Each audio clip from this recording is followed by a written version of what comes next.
La nuit est tombée sur Paris. Tout semble calme au musée du Louvre. Mais cela ne va pas durer. Sur le parvis, 3 individus armés ont décidé de s'offrir une visite nocturne. Leur but ? S'emparer de la couronne du roi Karl Auguste, une des plus belles pièces du musée. Et le temps est compté pour nos 3 voleurs. Dans la salle des antiquités, tout se déroule comme prévu. Il faut maintenant ressortir au plus vite, mais les choses vont se gâter. Soudain, l'alarme du musée se déclenche. C'est la panique. Les forces de l'ordre arrivent sur place à toute vitesse. Police, vous êtes cernés. Jetez vos armes. Tirez pas! Tirez pas! On se rend! Ils sont arrêtés et menottés sans qu'aucun coup de feu n'ait été échangé. Des histoires comme celle-là, les enfants s'en racontent chaque jour. Et depuis plus de 35 ans, les principaux acteurs qu'ils utilisent pour interpréter leurs aventures sont ces petits personnages en plastique. Des bonshommes qui ne payent pas de mine. Allez, dormez bien.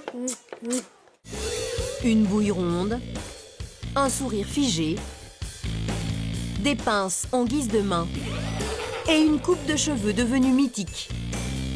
Ce sont des Playmobil. Ils existent aujourd'hui sous des centaines de formes. Chevalier, policière, princesse, docteur. Ce soir, nous allons vous raconter la surprenante histoire de ce jouet qui a conquis la planète. Notre équipe de journalistes a parcouru l'Europe. En Allemagne, là où sont conçues les figurines. À Malte, au milieu d'incroyables machines qui produisent plus de 2000 personnages par heure. Playmobil, ou le succès inattendu d'un simple petit bonhomme de plastique dont personne n'avait imaginé la réussite. Aujourd'hui, c'est dans les magasins de jouets que la présence de cette marque est la plus visible. Chaque année avant Noël, Franck Maté, directeur des ventes de cette enseigne, leur accorde énormément de place. Impossible d'échapper à ces boîtes bleues. Il y en a jusque dans les escaliers. Et tout un rayon est entièrement consacré à ces figurines. 2000 boîtes, du sol au plafond. Il y a le stock pour tenir jusqu'à Noël à peu près ? Ah là, il n'y a pas le stock pour tenir jusqu'à Noël. Non. Là, on a le stock qui nous permet de tenir environ une semaine et demie. Des boîtes de toutes les tailles, de 200 € à 45 €, jusqu'aux personnages vendus à l'unité autour de 4 €. Moi je trouve que c'est pas mal la salle de bain, c'est assez rigolo. Il y a les cocktails aussi. Chaque année, ce petit bonhomme en plastique permet à ce magasin d'empocher 250 000 € de chiffre d'affaires. C'est ça qui te fera plaisir, c'est le bateau des pirates. L'une des raisons de cet engouement, c'est que ce jouet profite aujourd'hui de ce que l'on appelle l'effet deuxième génération. Les enfants jouent avec les figurines de leurs parents. Ils jouent même avec les anciens Playmobil. Les anciens, c'est-à-dire les vôtres ? Avec lesquels je jouais il y a plus de 25 ans. Bon, on a les Playmobil d'il y a 20 ans, les Playmobil d'il y a 25 ans, on a toute la collection et puis même le papa, il aime ça. Cette petite figurine séduit aujourd'hui des millions d'enfants. Un succès savamment orchestré depuis l'Allemagne. C'est là-bas que ce petit bonhomme est né, il y a maintenant plus de 35 ans. Le royaume Playmobil est situé non loin de Nuremberg. Ici, la figurine est partout. C'est elle qui protège le château, contrôle la vitesse, joue les agents de la circulation et vous accueille en taille XXL au siège de l'entreprise. Une immense construction façon cathédrale. C'est ici que 750 salariés construisent l'avenir de ce personnage. À la tête de cet empire, Andrea Schauer. C'est elle qui dirige depuis 12 ans la société. Et à 53 ans, cette chef d'entreprise a d'abord une occupation étonnante.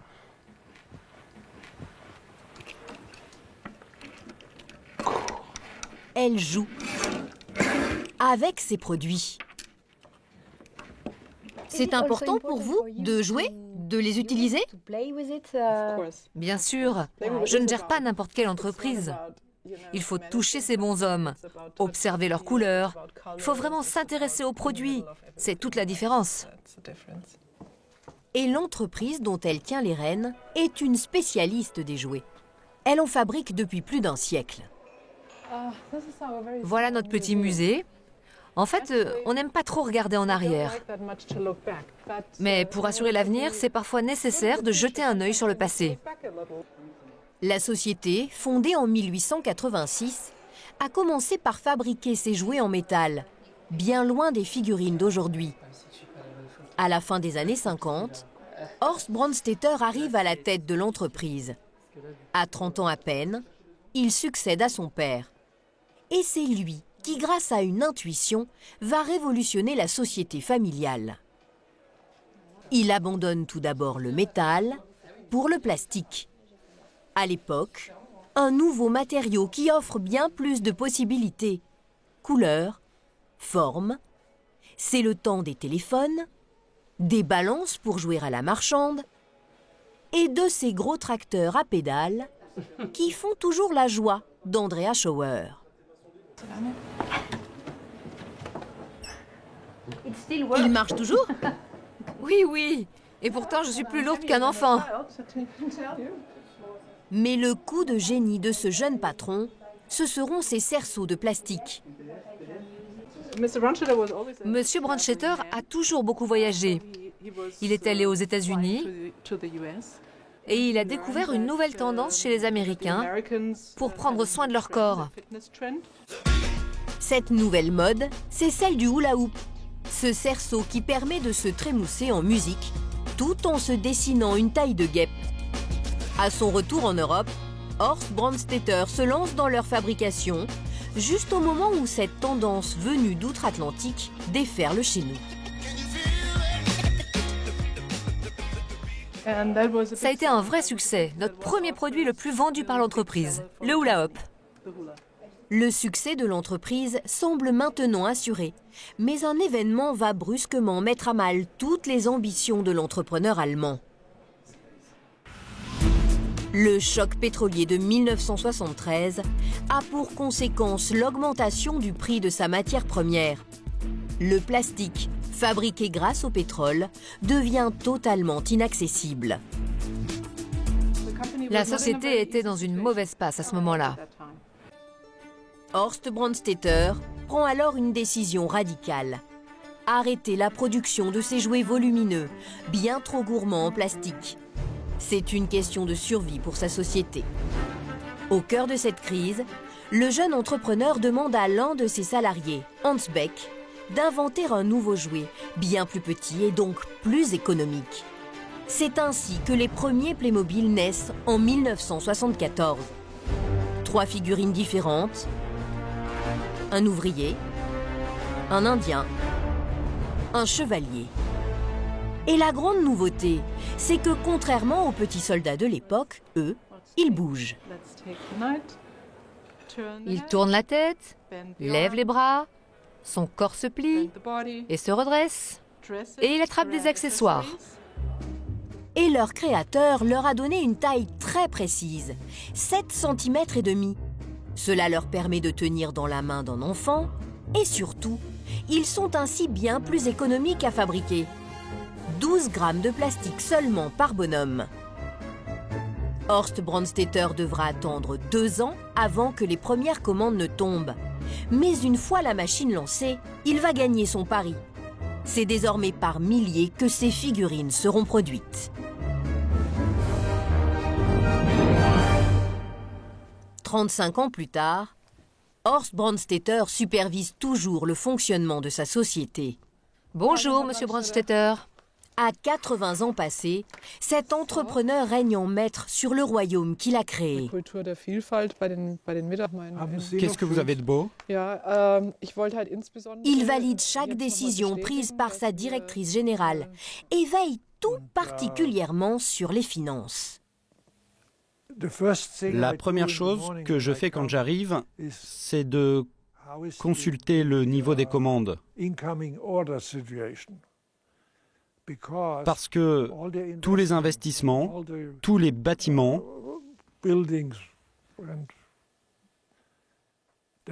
nécessitent de l'argent. Et si je vois que les commandes baissent, je dois dire stop. Une gestion à l'ancienne, façon petit commerce, car M. Brandstetter est toujours le seul actionnaire de son entreprise.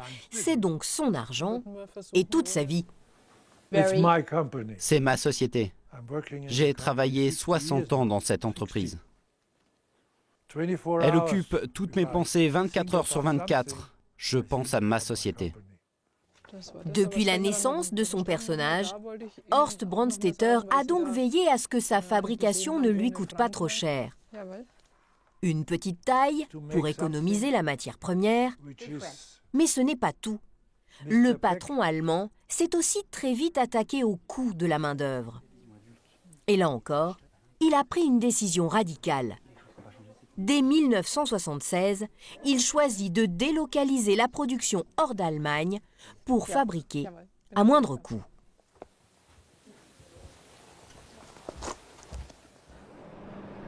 Et c'est sur une petite île, qui à l'époque ne faisait pas encore partie de l'Europe, qu'il a jeté son dévolu, Malte, au sud de la Sicile. Longtemps surnommée la Suisse de la Méditerranée, pour ses avantages fiscaux. Un salaire 2 à 3 fois moins élevé qu'en Allemagne et des autorités très généreuses avec les investisseurs étrangers. La construction de l'usine, par exemple, a été subventionnée par l'État. Et c'est toujours ici que toutes les figurines sont fabriquées. Plus de 900 salariés y travaillent, des Maltais pour la plupart. À l'exception de l'un d'entre eux, Matthias Fauser. Le directeur du site est allemand. Depuis 20 ans, il contrôle tout le processus de fabrication. Un processus plutôt compliqué, car ces petits bonshommes en plastique ne sont pas conçus d'une seule pièce. Ils sont constitués de plusieurs parties, 7 au minimum. Les jambes, la première partie, le squelette, la deuxième, le corps, la troisième partie, les bras, la quatrième et la cinquième partie, la tête, la sixième et les cheveux, le septième élément. Chacune de ces pièces est donc produite séparément. Une fabrication en kit qui permet de gagner du temps à toutes les étapes. Comme on peut le voir, c'est environ 20 secondes pour tout assembler. Oui, si vous le faites manuellement, mais sur la chaîne de production, ça va beaucoup plus vite. Et pour cause, en 1980, l'usine fabriquait 70 000 figurines par jour.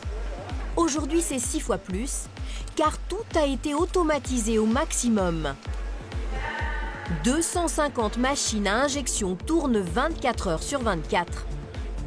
Le plastique arrive par des tuyaux, dans des moules, chauffé à plus de 200 degrés.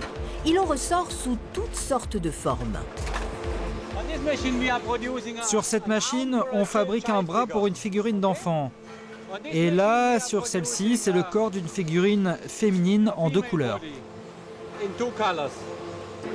En moyenne, toutes les 20 secondes, les machines crachent par dizaines. Des jambes, des bras, des têtes, tous les éléments du corps. Chaque jour, nous fabriquons entre 3 et 5 millions de ces petites pièces. Une automatisation à l'extrême. Ce sont encore des machines qui impriment sur chacune de ces petites pièces les différents détails, comme le motif de cette veste de Père Noël ou la barbe de ce futur pirate. Et pour l'ultime étape, l'assemblage de la figurine, Là encore, les cadences ont été augmentées en supprimant beaucoup de main-d'œuvre. C'est une sorte de pieuvre impressionnante qui donne vie aux figurines. Une seule machine qui gère toute l'opération. Là, vous avez le premier élément. Autour de celle-ci, les différentes pièces détachées nécessaires à la création d'un Père Noël sont rassemblées. La tête. 8 éléments au total pour ce personnage. Et là, la veste. Viennent ensuite les bras et pour finir, les cheveux. La machine les emboîte à la chaîne grâce à ses tentacules articulés, à peine 1 seconde par étape.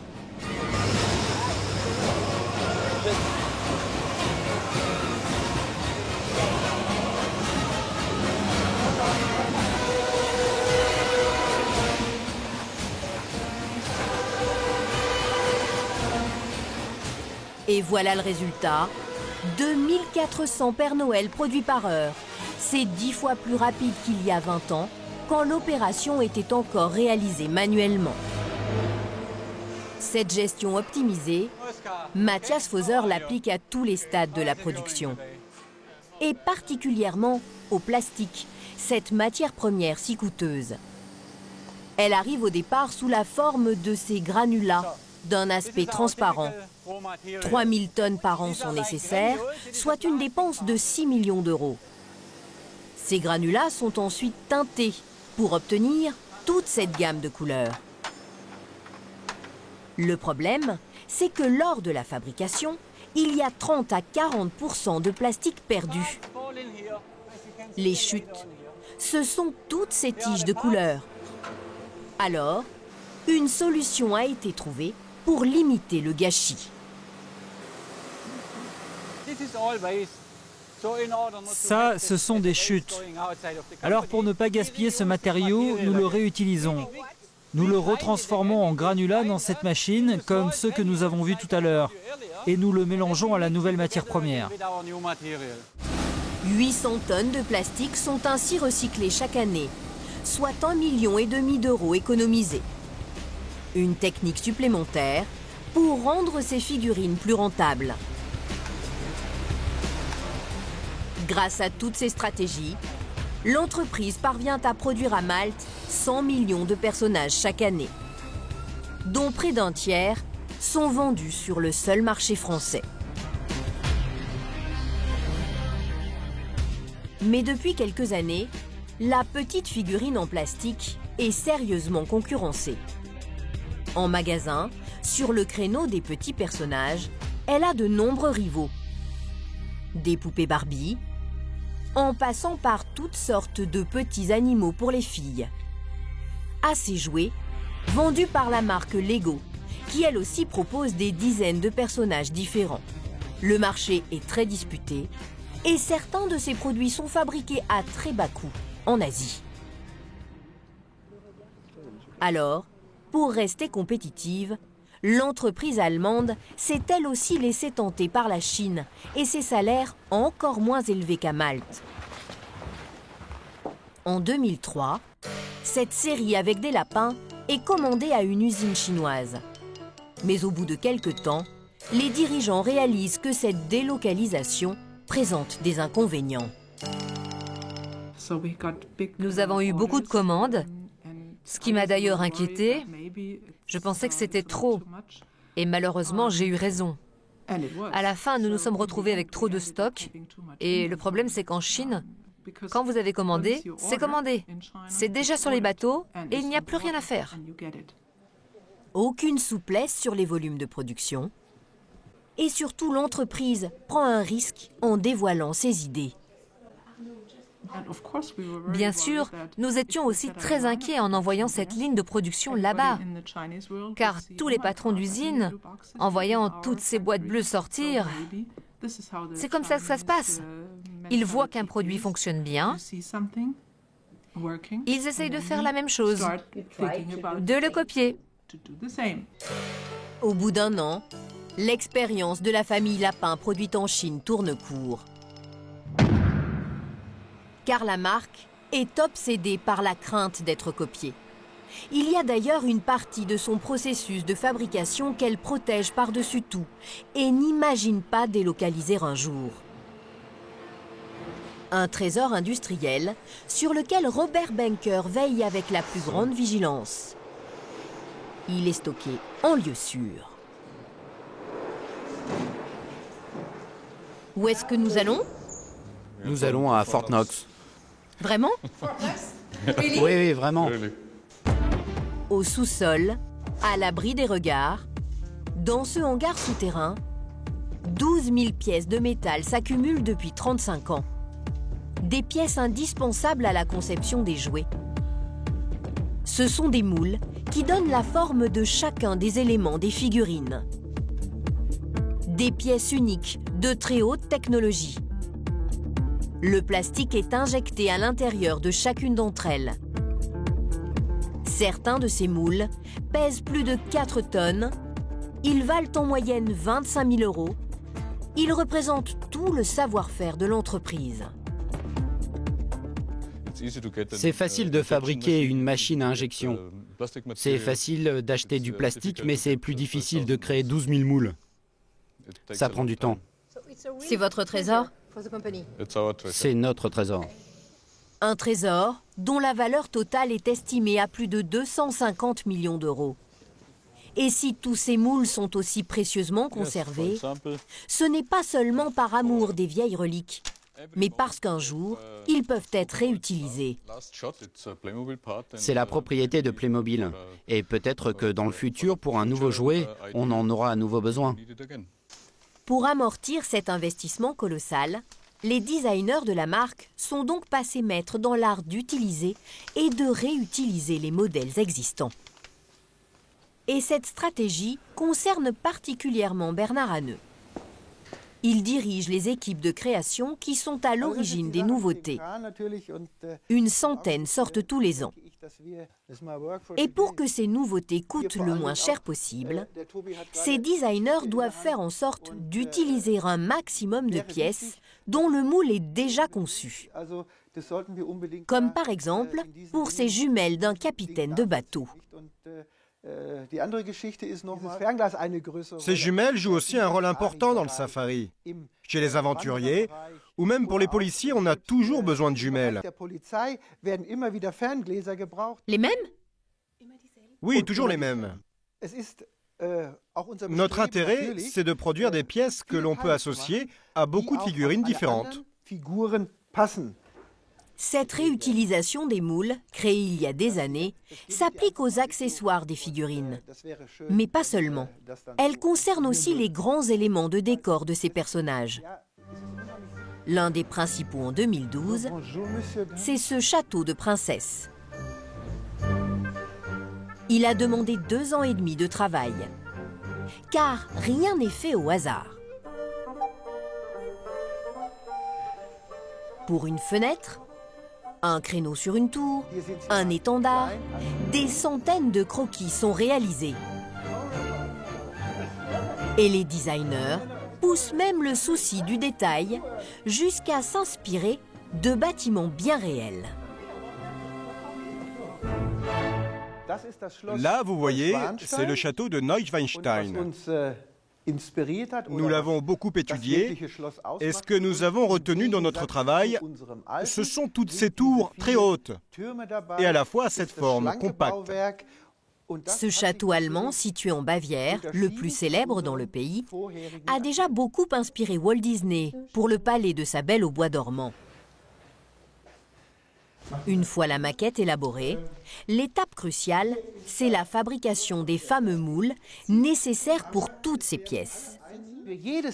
Pour chaque pièce, que ce soit ce drapeau ou le cheval, nous avons besoin de fabriquer un moule spécifique. Ces éléments et accessoires sont indispensables. Et ça prend du temps. Pour ce château, par exemple, il a fallu plus de 300 éléments différents. Sa conception a coûté près de 500 000 €. Voilà pourquoi, quand ils sortent une nouvelle base de décor, pas question de ne l'utiliser qu'une seule fois. Il faut l'amortir. Alors une seule méthode, le recyclage. Pour nous en rendre compte, nous nous sommes rendus chez un passionné des jouets de la marque. Bonjour. Et contrairement à ce que l'on pourrait croire, ici le fan de ces petits bonshommes, c'est le papa. Dans sa collection près d'1 millier de figurines de toutes sortes. Cette nouvelle série là, donc en fait vous voyez il y a aussi des pièces assez rares et assez sympas qui sont sorties. Mais Daniel Chivet est surtout particulièrement fier de ses bateaux pirates. Donc les plus anciens, c'est donc ce modèle-là qui date de 1978 et donc qui avait à l'époque des voiles qui ressemblent un petit peu à de la toile de jute. Et en observant de près ces 6 modèles, on comprend à quel point la marque a poussé sa stratégie pour amortir ses moules. Entre celui de 2012 et celui de 2000, on voit que la coque est similaire. Il n'y a pas de changement de forme de coque. Simplement, on a rajouté des autocollants. En fait, s'ils se ressemblent autant, c'est que pour ce bateau-ci, sorti cette année, la marque a utilisé des moules vieux de 12 ans, ceux de ce navire-là, sorti en l'an 2000. Et même chose pour le modèle de 2005, copie de celui de 1990. Au final, d'un bateau à l'autre, les évolutions sont plutôt modestes. Donc on peut constater que les haubans sont identiques. Les gouvernails sont également identiques. On a changé les coloris, mais le système de fixation du gouvernail n'a pas changé également. Et on est prêt pour la bataille. Le coût de fabrication de ce bateau pirate est donc largement amorti. Le modèle est très rentable. La marque peut donc le vendre aujourd'hui 2 fois moins cher qu'il y a 12 ans et résister ainsi à la concurrence. Pour la cabine, il faut enlever le gouvernail. Tout ça va pas. Toute la force de la marque repose donc sur ces thèmes qui reviennent d'année en année. Ils représentent la moitié des 500 millions d'euros de son chiffre d'affaires annuel. Pourtant, aujourd'hui, ces grands classiques se vendent moins bien à une partie de sa clientèle.